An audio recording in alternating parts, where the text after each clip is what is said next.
like to say anything that ruins anything for, I don't even like the word spoil. I don't believe in spoilers, I don't like using that word. But I don't want to ruin anything for anybody in this book. It's such a great and exciting read, so I'm going to try to roam around some things as I ask her questions. And we'll have plenty of time for audience questions. So thanks for being here, Polly, and I'll let her read a little bit and talk about the book. Thank you, Bill. I'm not sure if am I turned on? Okay, I am. All right. And thanks to Square Books for having me. I've just had a love affair with this store for a really long time. I grew up in Virginia and went to college there, but my best friend and I once took a road trip to Oxford just to go to Roanoke and Square Books. so happy to be back. And as Bill said, I'm just going to read like the first page and a half of the book just to kind of give the flavor of it. And this is from the prologue. The last time I saw Lauren Ballard, she was scraping a key along the side of a new cherry red Chevy Silverado. The newspapers and media reports never showed the side of her. They liked to use the photo of Lauren leaning against a stone wall in a gown encrusted with 1,000 handstone crystals, or the one where she posed in a field in a long white dress with her train rippling behind her and a butterfly perched on her wrist. The problem was that those pictures were fakes, relics of the summer she spent modeling for the wedding boutique downtown back in high school. Her own wedding had been small and not particularly joyous, the swags of white tulle decorating the pews hanging limply in August heat. It was a familiar small-town story. The girl whom everyone expected to move away and make something of herself had been caught instead, locked down by the familiar forces of inertia and an unplanned pregnancy. The guests seemed puzzled by how things had turned out, and I guess that no one knew what I knew, that Lauren had gotten knocked up on purpose, having flushed her birth control pills down the toilet in her senior year of college. What followed was so predictable that I could have written it myself. Lauren and her new husband bought a starter home on Blue Ridge Road, and he went to work for his father's realty company. After their daughter Mabry was born, Lauren got a real estate license and worked part-time. From the outside, they looked like a family in an ad for cereal or stackable washer-dryers. After Lauren disappeared, the police and the media saw what they wanted to see, a young, beautiful wife and mother who had married her high school sweetheart and settled in their hometown.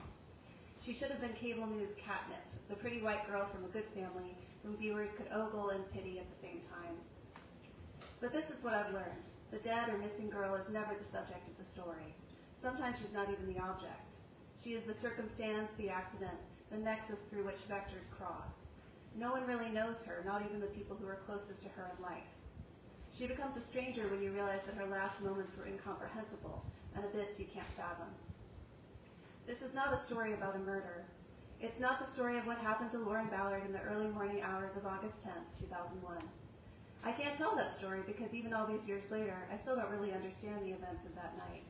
All I know is what was left behind: broken glass, a trace of blood on a wet washcloth, tire tracks in the grass. These details are what matters, whether they're in photos on a true crime blog or lying neglected in a police evidence locker. I've arranged them every way I can think of, but it's like trying to play a board game with pieces missing. It's like a dream when you're walking down a familiar street and suddenly you're in a different city, staring at your reflection in a plate glass window, trying to remember what brought you here.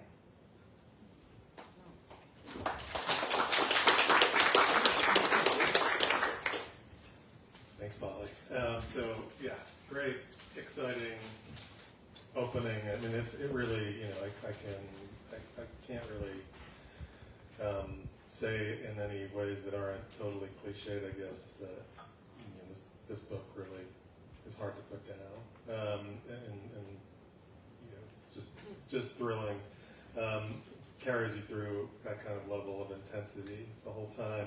I wanted to ask first, I guess, about just the origins of the book and how you started working on it. I think I read somewhere that you just kind of were working on it in some spare time on legal pads, and wanted to write what you wanted to read. Can we just discuss that a little bit about the beginning of the project? Sure. So I moved back. I was living in California, teaching out there until 2015, and I got a job back in Virginia where I'd grown up. And by that time, I had a good teaching job, but I was pretty sure that I wasn't going to publish. I thought my writing career was all over. So I thought, write a book that I enjoy, that's fun to write. I don't care what happens. My writing time was from 4 to 7 in the morning before the kids got up. So it's like, I'm just going to make myself get out of bed and have fun. So one of the things that kind of came to me right away, I lived in Springfield, Missouri for a while before I went to California. And there's a famous missing persons case there called the Springfield Three. Has anybody heard of this? Big nods. So in 1992, there were these 3 women, a mother, a daughter, and the daughter's best friend. The girls had just graduated from high school, went to a graduation party. They all went back to the mother's house, and the next day, all of them were gone. And more than 30 years, they've never been seen. I don't think there are even any credible suspects.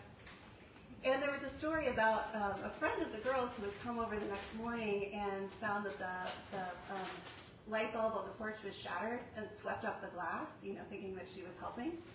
And I just always thought, what would it be like to be that person who was kind of tangential to this horrific story, but didn't even know that she was part of it originally? So that was really kind of the jumping off point. Great. I mean, there's so many ways to get into talking about this book, and heard a little bit of the prologue.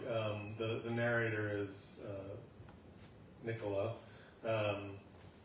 Nicole turned Nicola, and the story is about her missing friend Lauren. So I guess the book is set in the present in the book is 2017. Is that right?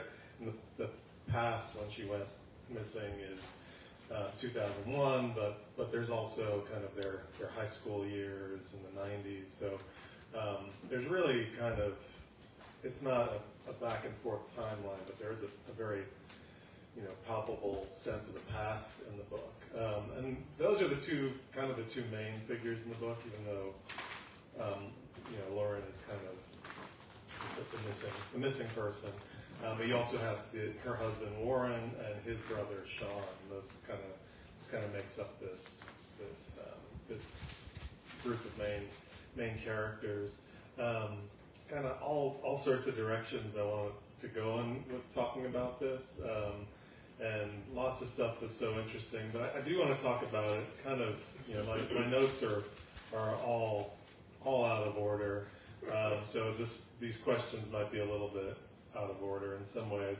But I do want to talk about it as a place novel, because you talked about coming home to Virginia after being in Missouri and California, and this book is, it's got this kind of classic noir kind of crime trope of, a character who is returning and a character who is reckoning with something that happened in the past. So I want to just talk about it as a place novel. I think I'm not incorrect to say that the town itself in the book is a fictional town, but it feels very much like a novel that is about Virginia and is about a county in Virginia where class is a really present thing. There's kind of the almost in outsiders terms, there's kind of like the socias and the greasers kind of, so can you talk about it a little bit as a Virginia novel and as a novel of place? Yeah, I love that question. So I think that's what all Southern writers have in common, more or less. I hate to generalize, but love of place, real feeling for place. I realized I didn't think I wanted to live in Virginia until I moved away and started writing about it, and then I realized it was the only place I ever wanted to write about, which was a good reason to go back. And Tyndall County, where the book is set, it's fictional, but it's based on the counties along the West Virginia border, which is where I grew up, where my dad's family is from, close to where I live now. Just really studying natural beauty, really interesting culture, but a lot of class divisions as well. And that was something I really wanted to work with, because it's always been really interesting to me how you have all these people living in close proximity who all know each other. I'm sure Oxford's like this too, right? But you disagree politically, people come from different backgrounds, and you just kind of have to all maybe not get along, but you all have to deal with each other in some way. And I had a lot of fun working with that. Nice. And one of the other things that, really jumped out at me was thinking about influences and kind of echoes of stuff that might have influenced you. And there's some obvious stuff that you even mention in the book that I think kind of hangs over it. Jane Eyre, Great Gatsby, because Lauren is referred to at some point as Tyndall County's Daisy Buchanan. But also, like, I mean, there's a joke about single white female at some point, but that feels like a very real possible influence in some ways too, the kind of 90s erotic thriller stuff like that. So I just wanted to talk a little bit about that stuff, echo, works you were kind of influenced by, or things you were purposely or maybe not so purposely echoing in the book. Yeah, you're the perfect person to catch the single white female. I always mention that, but yes, love that movie.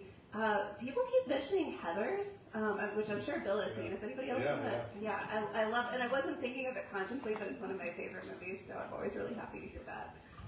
Jane Eyre was huge in my mind when I was writing this. I was teaching it almost every semester. I love that book, and I think part of it is that I'm still trying to kind of wrap my head around it, because I think it's intended to be a love story, and it's such a disturbing love story. That's what it is. So, the unreliable narrator is something that I think is a trope in my book as well. And then as we've been talking about, Southern Lit, Donna Tartt, I'm not sure if we get to call her a Southern novelist, but she is from Mississippi. And I mean, the voice of this secret history it will always be in my head, and I think made its way into the book a little bit. This kind of builds off that question a little bit too. There's such a, I mean, I teach a class, freshman writing class in true crime, and one of the things I love about this book too is it's the way you talk about and write about, and the way the story kind of, which is fiction, but wraps up kind of the world of true crime in it, because you have both I'm going to try again not to ruin things, but you have the narrator essentially, who is, let's say, a true crime junkie of sorts, so I wanted to talk a little bit about how you incorporated that, what your own relationship is with true crime, and what that was like, kind of building that into the book. Yeah, I guess one thing I've realized, I think I was unintentionally part of the trend, because I think a lot of us were consuming a lot of true crime during the pandemic, especially women, and then now there are all these books coming out about true crime, so that people were working on then. It was very much in my mind, I think maybe, because we were all so isolated and we were kind of drawn to narratives maybe as a way of making sense of things. One thing I found myself doing, especially during the pandemic when I was listening to podcasts, I'd start narrating my own life as if I was in one. Like, she fed the dog and she poured a glass of water. Like it was the last day of my life, and that was so disturbing to me, that I was sort of seeing myself as a true crime character. And then I talked to other friends who kind of admitted doing similar things. And that made me think, for women especially, what is it that we kind of, it's very natural to put yourself in this role, and what does that say about how we view, crime and gender? Yeah, and that's one of the things that in this class that I teach, one of the things that's most kind of fascinating to me is kind of the ethical boundaries of true crime, and what it means to consume it, and to kind of make yourself complicit in possibly in exploitative kind of material. And I think this book deals with it in some really interesting ways, and you have characters who are kind of wrapped up in an actual case, but also going to it for the reasons people go to it often, comfort in some weird way, or understanding, or whatever. So yeah, it's a really fascinating element of this book if you're interested in true crime at all. Even though this is not a true crime book, I think it deals with the genre of true crime in some really fascinating ways. Other stuff that I wanted to get to. What else? Let's see.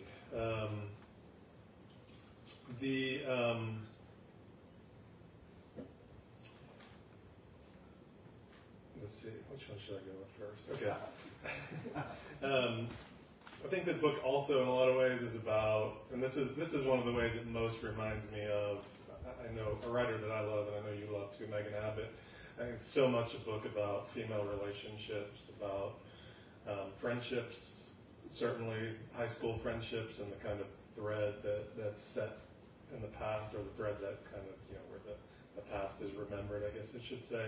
But also motherhood and relationships with mothers and what it means to be a mother. There's a lot of that hanging over the book. So can you talk about that just a little bit? Yes, yeah. Well, card-carrying Megan Abbott fan, as a lot of us are, I'm sure. And what I love about her work, too, is, female relationships, friendships aren't always pretty. There's in any relationship, there's going to be a power dynamic. There's going to be, if you're close to someone over time, some elements of your relationship that aren't positive. And I feel like, we tend to idealize, if you go to Kroger and you see the novels with, like, beach houses on the cover, or, nothing against those, but that female friendships are like, it's your rock. And I do have friends like that, but there can also be complications and a lot of hurt in those relationships. So in terms of Nicola and Lauren, they've known each other since they were children.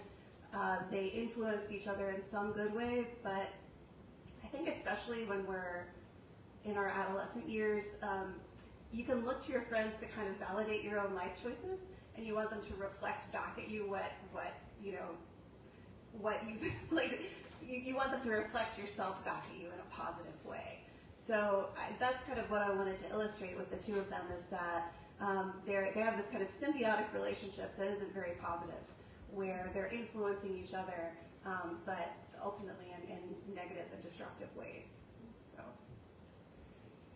Yeah, and we mostly talked about Nicola and Lauren so far, but there are some other really fascinating characters in this book who, they're not major characters, I guess, but they kind of skirt the edges of being major characters. In particular, I'm thinking of Jessie, who's another high school kind of friend of theirs, and the mother characters, and several others. So really, some really fascinating connections between these characters that we're kind of unpacking all the way through and trying to understand all the way through.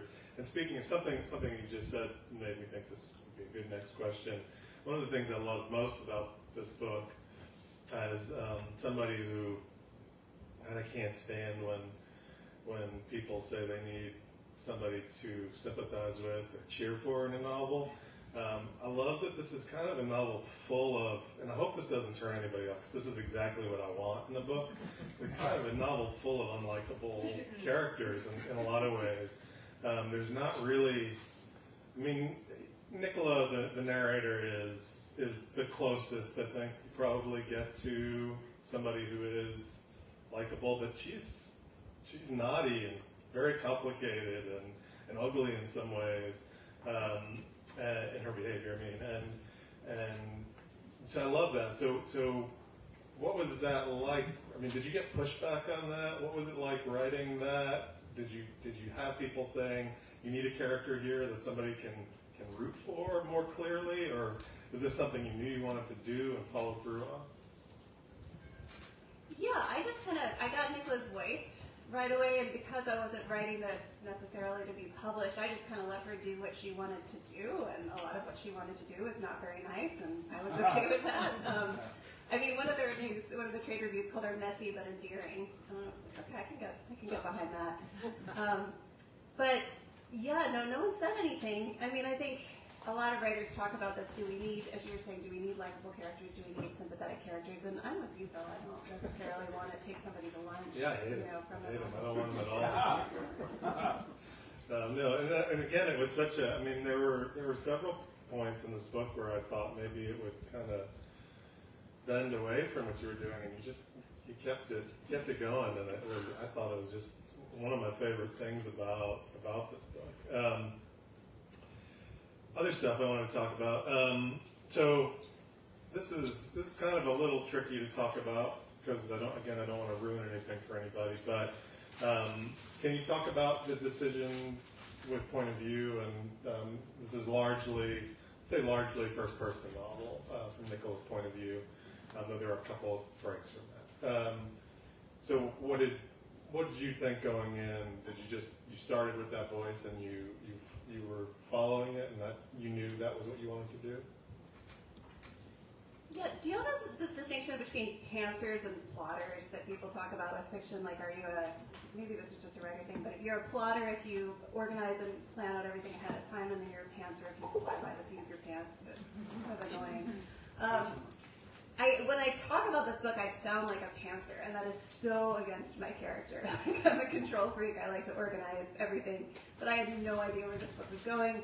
Point of view, that was just what I heard, and same when, with the switches in point of view, I was just like, oh, this seems like the right move here.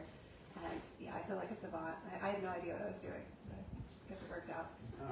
Yeah, I mean, it's got, I've never written a novel in first person, but I'm really attracted to them. I wish I could. I think I'm attracted to them in a lot of ways. And there's kind of a classic noir element to, I think, the first person narrator in any novel, I guess, but especially in crime or crime adjacent kind of books. So yeah, I really responded to that and was really sucked in by it. Have you ever read Vicki Hendricks? No. This book put me in mind. Vicki Hendricks is one of my favorite crime writers. She wrote a book in the 90s called Miami Purity. That's top 10 for me. And this book, in the voice and in some other stuff that happens, kind of put me in mind of Miami Purity in some really great ways. But coming back to something we've talked a lot about in recent weeks, time.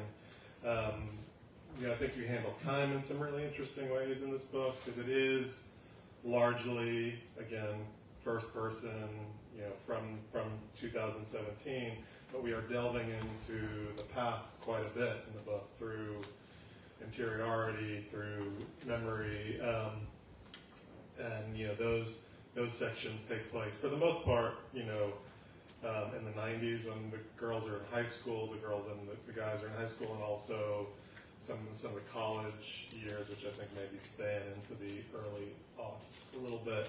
So can you talk a little bit about how you thought about time and your construction of the book? Yeah, it's such a tricky one because I'm told, readers don't necessarily like backstory. They don't like long, sections set in the past. Rachel, is that not true for you? I love backstory. Me too.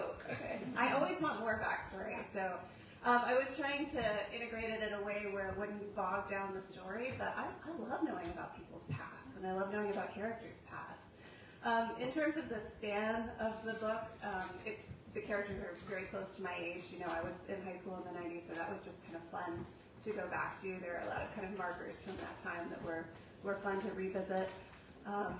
So yeah, I guess, and now no one ever realizes when they become middle-aged, right? That I'm at the point in my life when I can look back and it actually seems like I've traveled, a significant number of years. So you get that kind of retrospective feel that I like in fiction and is probably good for life experience as well.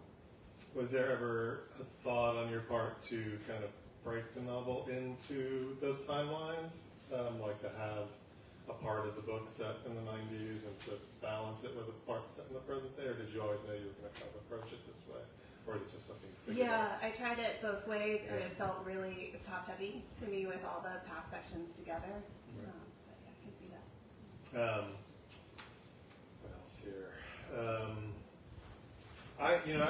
I write crime novels too, but I can't write things that kind of hinge on mystery.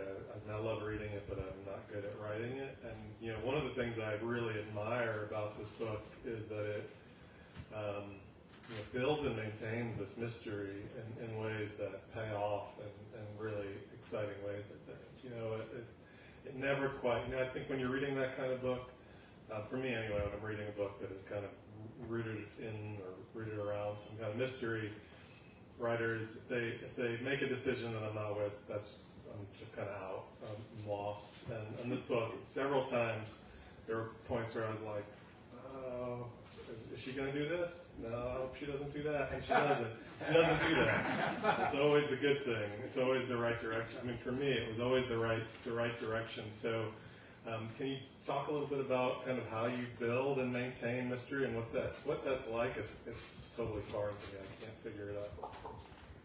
I think a lot of us are probably surprised you say that, because I think you write great mysteries. So, I mean, that was definitely my first love.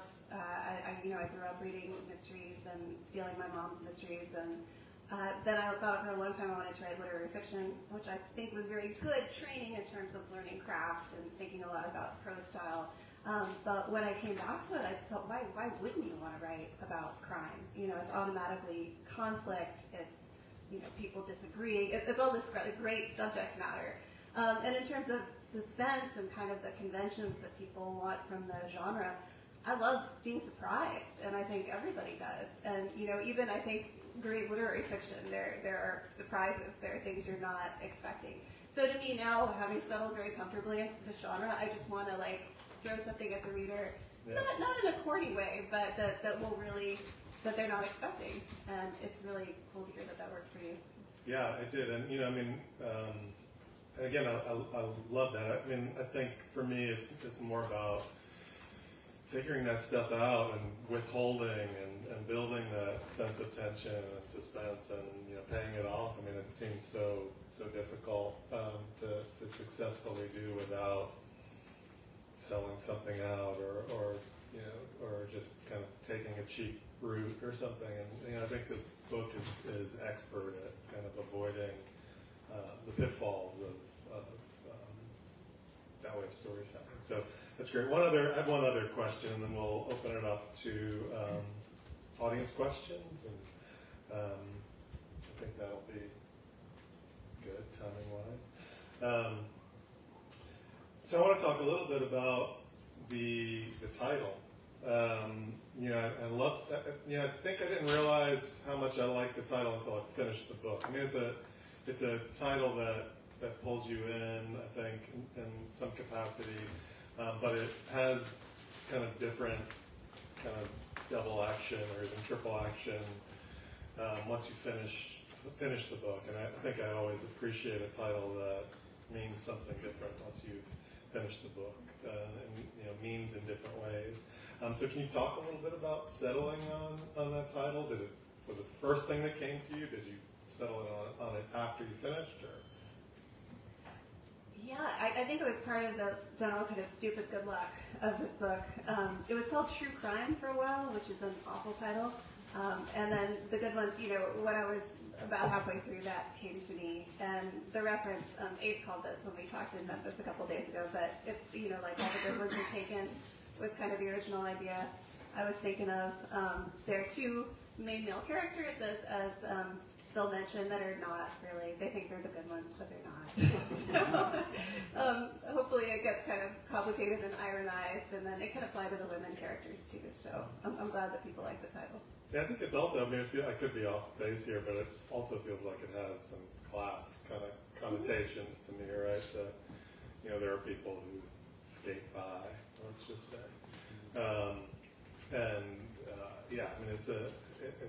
It's a title that I think, again, works in a different way once you finish the book on some level. I can't recommend this book enough. I tore through it. It's really thrilling, great voice, great details. I mean, so many good little details that fill out the world of this town, this county. I guess I do. I asked you, I have one other question too. I asked you about influence. This is kind of a repetitive question. Sorry, I asked you about influences, and I asked you about place. But are there other great? I'm from New York. I've lived here for 15 years. I came down here because there's so many writers from here that I admire. And Larry Brown was my favorite writer. Barry Hannah was a writer I loved. And that was what drew me down here. And I think. I can think of a lot of Mississippi writers I love. I can think of some Arkansas writers I love, some Alabama writers. Are there Virginia writers that really influenced you? Are there Virginia writers? I know Sean Cosby now is writing about Virginia, but I couldn't, off the top of my head, I was kind of blanking on, Virginia novels? Yeah, I mean, the only one I can think of from my part of Virginia, I guess, to Lee Smith, who went to Hollins University as well. I do love her books, and Ellen Glasgow is great. You know, people don't read her as much, but she's fantastic. Oh, yeah. I forgot about that. It's been a long time since I read that. That's great. Questions from the audience? Anybody have a question they'd like to ask? Yeah. You said some of the folks that influenced you when you were younger have been mystery or writing. Who are some of the classics that maybe some of us should read or discover that you like?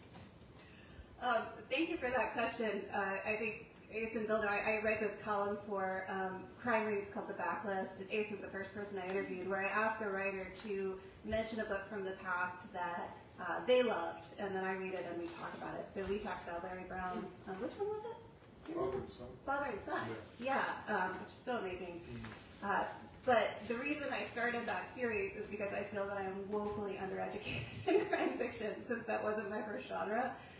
So the mysteries I read, I just read as a fan, you know, when I was 12. But I read all the Agatha Christie's, and I really love Sue Grafton. I think she is so underrated.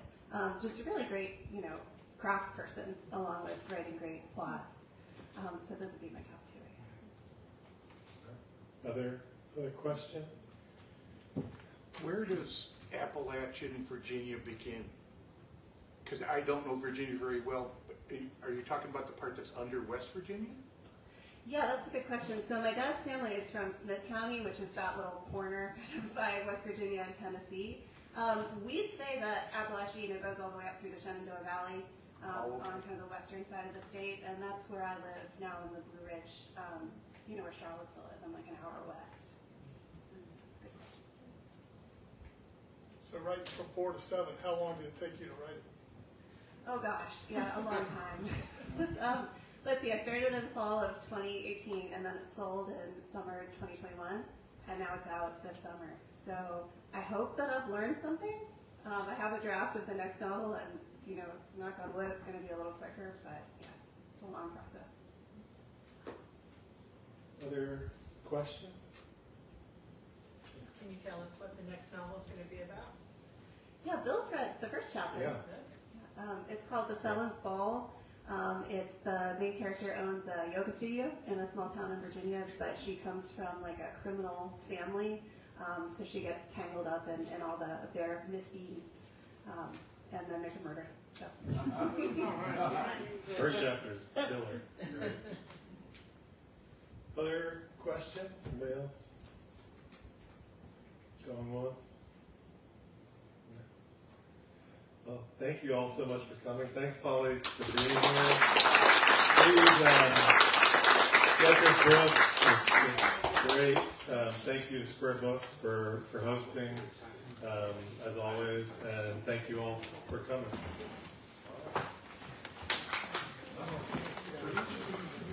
I did, a long time.